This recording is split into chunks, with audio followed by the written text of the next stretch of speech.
హైదరాబాద్ లో largest CREDAI non stop property show ఈ నెల 2, 3, 4 తేదీల్లో హైటెక్ సిటీ హైటెక్స్ లో.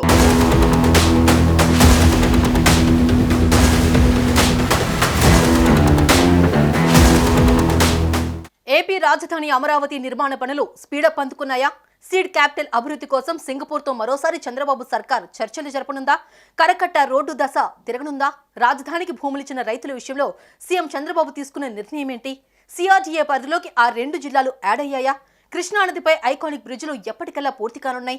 ఎన్ని బ్రిడ్జిలు నిర్మించనున్నారు? తాజాగా రాష్ట్ర ప్రభుత్వం తీసుకున్న నిర్ణయాలను ఒకసారి చూద్దాం.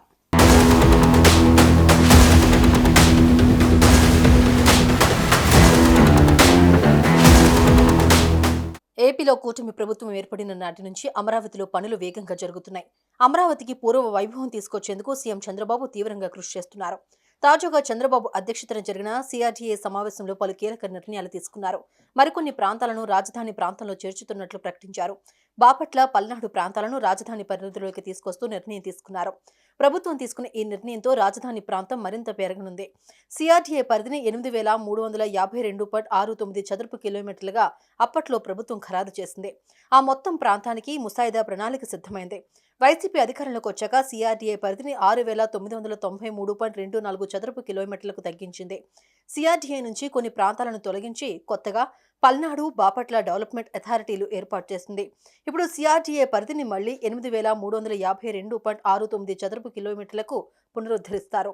అయితే ఈరోజు అథారిటీలో మళ్ళా ఒరిజినల్గా సిఆర్డీఏ ఏదైతే 8,352.69 చదరపు కిలోమీటర్లు ఉందో దాని ఉండే విధంగా యాక్చువల్గా ఈరోజు డెసిషన్ తీసుకున్నారు. దీన్ని తీసుకోవటం వల్ల పలనాడు, బాపట్ల అథారిటీస్ కూడా ఉంటాయి. అంటే దీంట్లో ఎక్కువ భాగం తీసేసి పల్నాడు, బాపట్ల అథారిటీస్ చేశారు.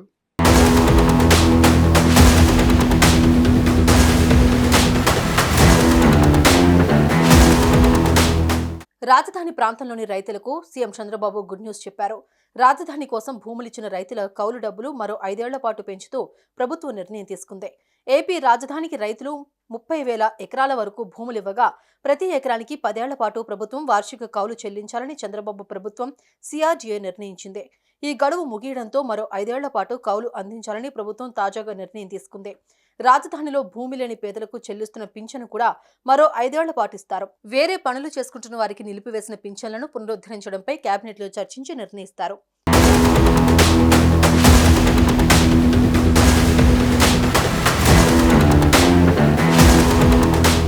రాజధానిలోని కృష్ణా కరకట్ట రోడ్డును 4 వరుసలుగా నిర్మించాలని అథారిటీ నిర్ణయించింది. ఈ మేరకు గతంలో డిజైన్లు సిద్ధం చేసి టెండర్లు పిలిచారు. వైసీపీ అధికారంలోకి వచ్చాక 2 వరుసల రోడ్డు సరిపోతుంది అంటూ జలవనరుల శాఖకు ఆ బాధ్యతను అప్పగించారు.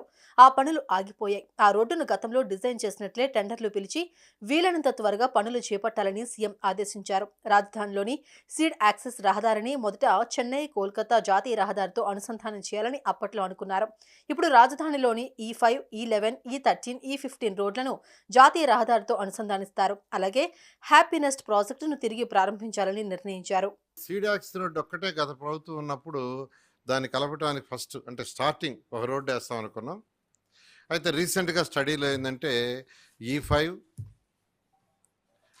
E11, E13, E15 మళ్ళీ E5, E11, E13, E15 ఈ 4 రోడ్లు కూడా నేషనల్ హైవే కలిపేట్టుగా చేయమని యాక్చువల్గా ఇవాళ అథారిటీ యాక్చువల్గా యాక్సెప్టెన్స్ ఇచ్చింది.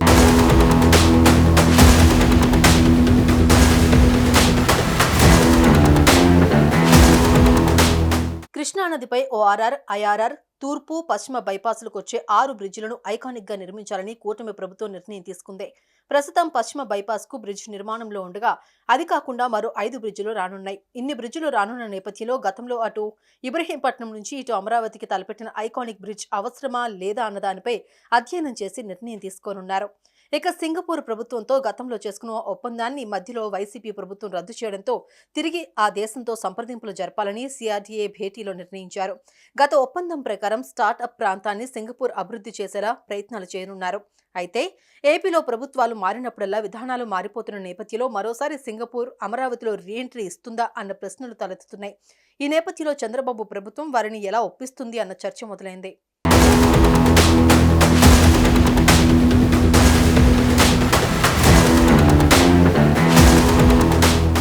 సుమన్ టీవీలో మీ పర్సనల్ అండ్ బిజినెస్ ప్రమోషన్స్ కోసం కింది నెంబర్కి కాంటాక్ట్ చేయండి.